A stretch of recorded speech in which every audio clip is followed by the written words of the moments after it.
In 1961, an 11-year-old girl was found alone on a small life raft in the vast ocean. This image was captured by someone from an airplane while she was aboard a rescue vessel. At first glance, one might think that the ship she was on had sunk and she was rescued from that small raft.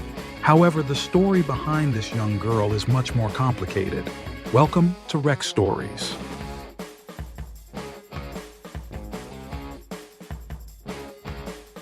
In today's segment, we will delve into the extraordinary tale of a girl lost at sea.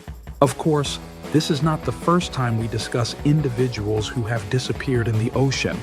Such stories always carry a wealth of excitement and suspense. Imagine the feeling of being alone in the vast ocean. You might be able to picture it somewhat, but believe me, nothing compares to the real sensation when you find yourself in such a predicament.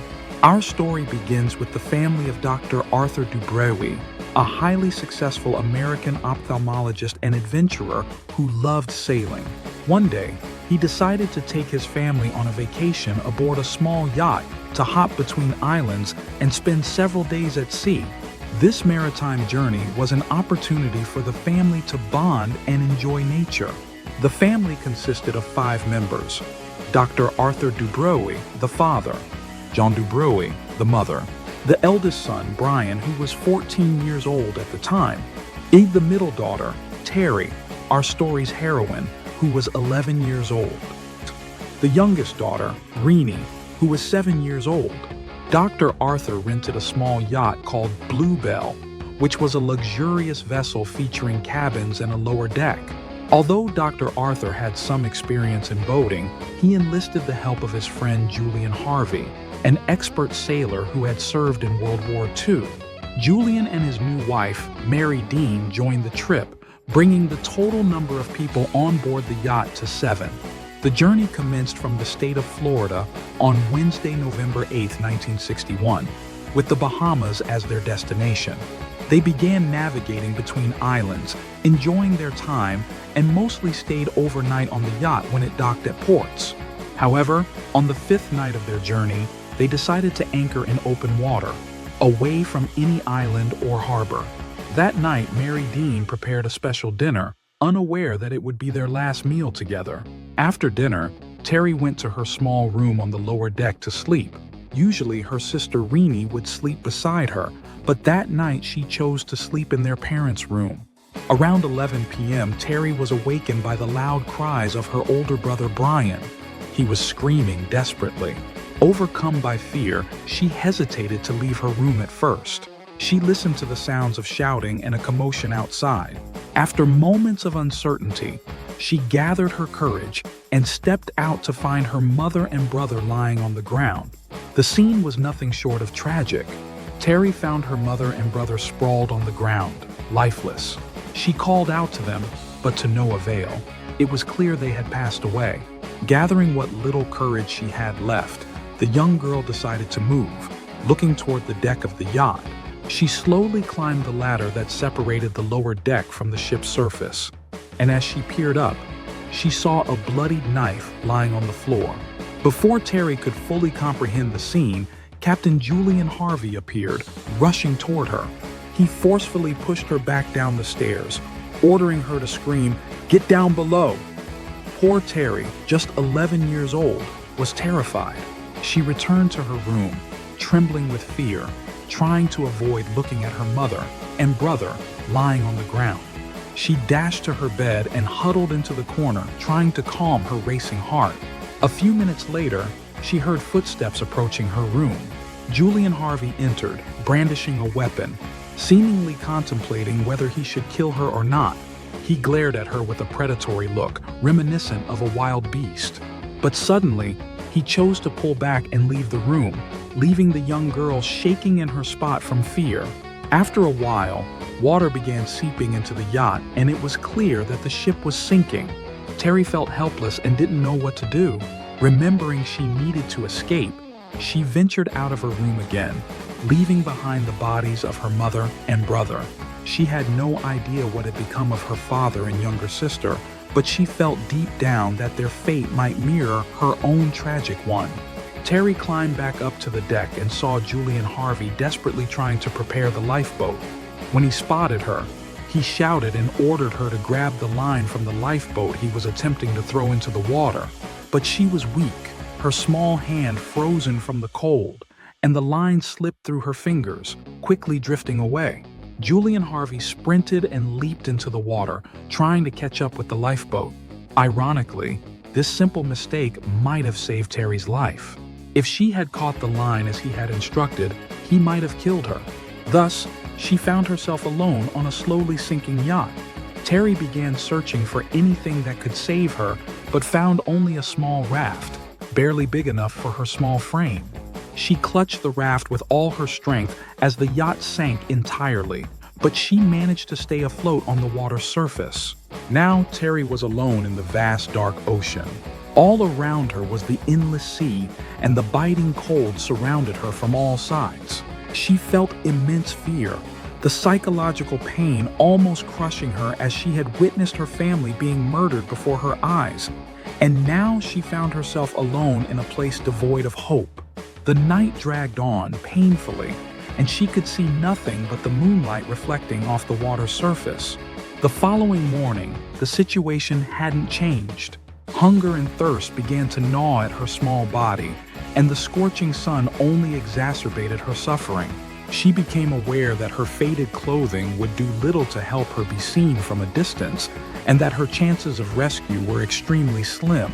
On the second or third day, a small plane flew overhead but didn't notice her raft, leaving Teri alone in her plight.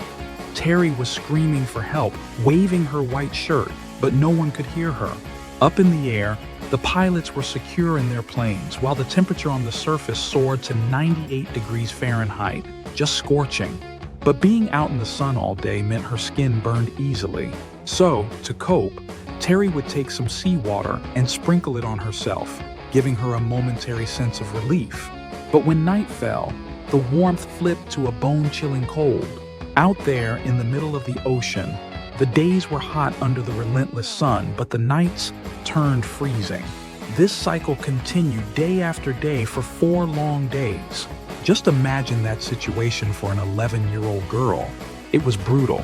The little float she was on was starting to wear out. Teri didn't fully grasp how being exposed to the elements was affecting her, but as her condition worsened, her body began to feel the full effects of thirst, heat, and cold.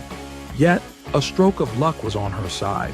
A Greek cargo ship, led by Captain Vio, happened to cross paths with Teri's float. The chances of them meeting were slim, but fate had other plans for her. This moment would go down in history when a crew member snapped a photo of Teri floating in the water. Without wasting any time, the ship rushed to her rescue. Once she was aboard, they noticed how dehydrated and sunburned she was. They tried to give her first aid and contacted the authorities, who sent a helicopter to take her to the hospital. She was severely dehydrated and sunburned, but she wasn't in immediate danger of dying. The doctors quickly identified her as Teri Duberol, the daughter of Dr. Arthur Duberol, who had lost his family at sea. How did they know? Thanks to Harvey Glam, who survived the incident and was found. But the story Harvey told the people and the police was completely different from what really happened. He simply claimed that the yacht had a sudden malfunction, causing it to sink, and that he was the only survivor. After the incident, massive search operations were launched. However, Harvey misled authorities about the sinking location, causing the searches to fail. But once Teri was found, everything began to unravel. People were suspicious, and an investigation was underway. There was a growing sense that Harvey was trying to get rid of Teri before she could talk. What happened next was shocking. Harvey was found dead in his hotel room, seemingly unable to bear the thought of being caught. Teri stayed in the hospital, and finally, after several days, she was able to speak. She recounted the harrowing events to investigators. She had no idea why Harvey did what he did, and there was no chance to interrogate him after he took his own life. But new evidence began to surface. Teri recalled Harvey's wife, who had been on the trip with them and had only been married for 4 months. She had a life insurance policy for $20,000.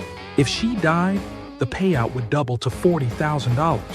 In 1961, that was nearly equivalent to around $400,000 today, a hefty sum.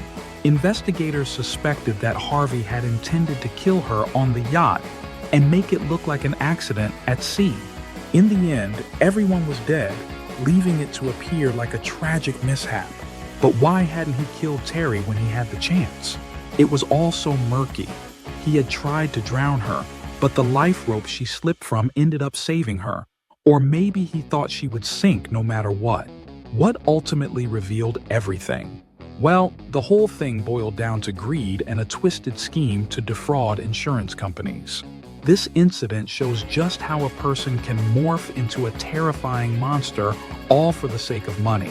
Seriously, this criminal's history proves that, especially since one of his ex-wives tragically died in a bizarre accident when their car submerged in water. Can you believe it? His wife died alongside her mother, who was also in the car, and he was the only one who made it out alive. It mirrored what he tried to pull off this time. He had taken out life and property insurance, and you better believe he was eyeing that payout like a hawk. Plus, there were other strange accidents involving boats he owned, raking in huge sums from those insurance companies. Clearly, this was a blatant scam aimed at the insurance companies, one of the oldest tricks in the book. What blows my mind is how insurance firms or the police never caught on to him sooner. He just kept running these scams without a hitch. Maybe back then, there wasn't a solid system in place to track these shady dealings, making it all too easy for him. As for Teri Dubar, she managed to recover from the psychological trauma that haunted her after this horrific experience. It's no surprise those events left a massive impact on her life, one that she'd carry forever. After everything settled down, Teri went to live with her aunt and underwent long-term therapy. With her therapist's support, she finally found the courage to talk openly about her experiences. In 2010, she published a book titled The Lonely Mother and the Depths of the Ocean, 50 years after the incident. It was a tough journey for her to revisit those memories. It took a ton of bravery to put her story out there for the world to see, sharing the events that shaped her life. Honestly, I haven't read the book myself, but if you're interested in this saga, it might be worth checking out.